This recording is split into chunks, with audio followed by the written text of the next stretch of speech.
Hey guys, welcome back to Becoming a Beast and my journey to bench pressing 220 pounds for minimum 3 reps. That's the goal. Today, as you can see, I tried something completely different.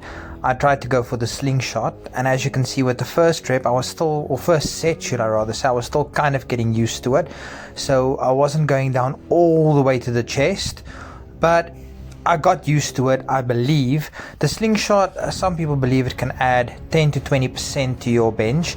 I don't think that's quite 100% accurate. I would say maybe 5 to 10% to your bench, but I feel that it's maybe a little bit uncomfortable, but it's definitely something to sometimes put into your repertoire of bench pressing.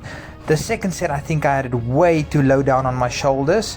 It was not comfortable at all, but you can see the second set I would at least get the correct depth in the bench.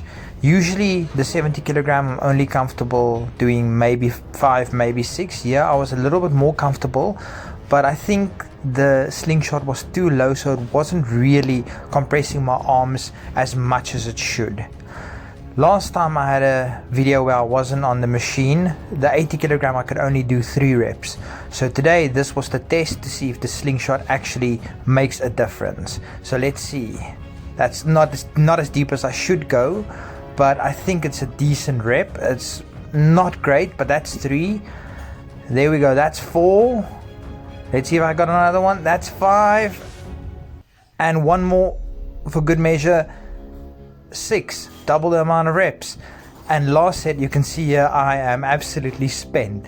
Last set I went for 85 kilograms or 187 pounds. This is 5 kilograms more than I did last time. However, I was confident with the slingshot that I could do at least 1 rep with this, but I think it went much better. First rep, that's a comfortable rep. Second rep, that's also fairly comfortable, and I thought I've got 1 more left in me, and there we go, all the way up 3 reps. Cheers everybody.